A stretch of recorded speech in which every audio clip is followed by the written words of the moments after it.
Bismillah. Assalamu alaikum to all of my watchers. So, I have this big thing that I love watching conversion videos. It's starting to be a problem. And I love watching them because they help me reaffirm my faith that yes, this is what I believe, this is what I love. So I'd like to share mine today if it's okay.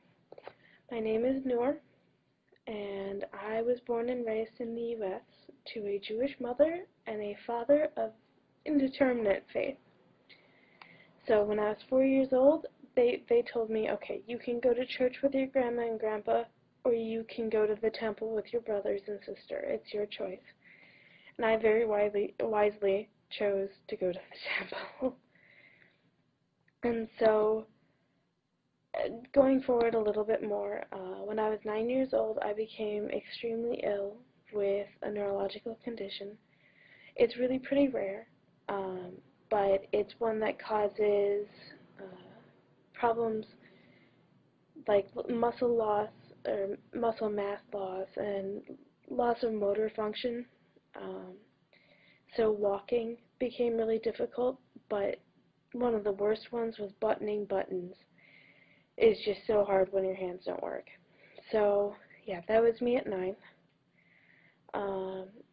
And so I've received, alhamdulillah, I've received IV treatment. I was on IV treatment for 11 and a half years. And then, alhamdulillah, I'm okay now. So, during my struggles with the illness, I had a crisis of faith that just left me shaken. Here I am, 9 years old, freaking out, like, why is God doing this to me? What? And the synagogue was having some internal difficulties, whatever they may be. And they left us without the support that I so certainly needed. And I was severely depressed. I was suicidal at times, and I was searching for answers. So at 13, I was bat mitzvahed and began helping as a teaching assistant at the university. I was still pursuing other avenues, though, as I felt there had to be more than what Judaism offered. I looked into Christianity, but I couldn't deal with the Trinity or the people cramming Jesus at me all the time. Buddhism, I just wasn't that big of a hippie, and that's what it meant to me at the time. Paganism, which I actually stuck with for a while, but there's too much to remember, and it wasn't more about Allah or God. It was more focused on being selfish. So that one was a little iffy for me. But I never thought about Islam. Islam for me was oppressed women, it was Arabs who stole our land, and terrorists. Astaghfirullah. Because I was still depressed and I felt very, very, very empty inside, I did what any normal person would do. I distracted myself and I self-mutilated. I used substances, I used people, I used bad means to fill that gaping wound. When looking back at the things I did or the person I was, I am filled with regret and repentance. I mean, you add to that an unstable home life and an unhealthy love life, and I was going straight for rock bottom. So I chose to go to the party school, and I went on for 2 years in my self-destructive ways. This was no means, 5 months.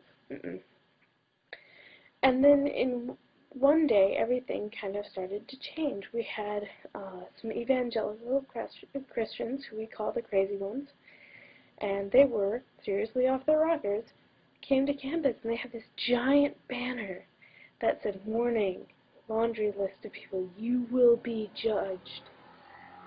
And Muslims were on the list, atheists were on the list, pagans, money lovers, baby-killing women.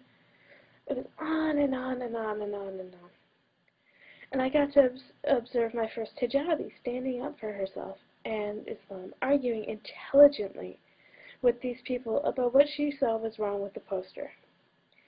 And so, I was watching her, and this guy comes up to me, and his name is Khalid. He's a Saudi exchange student. And he'd only been in the country for like I think 2 days when I met him. So he's a pretty cool dude. So after everything finished, I went up to the hijabi, said, "Man, you're really brave. I want to applaud you on that." She just kind of was like, "Oh, thanks. Okay." And I know her today as a very strong, very proud individual. So time went on, and I met more and more Saudis through the dorms where I was working as a residential assistant, or through Khalid, or through any other number of sources. But every morning at about the same time when the sun was about to start rising, they would excuse themselves for like 10 minutes. They wouldn't even necessarily say, "Hey, I'm going to go pray Fajr." They just said, "I'll be right back." And then 10 minutes later, they'd come back, and they'd be full of light and calm and just peaceful.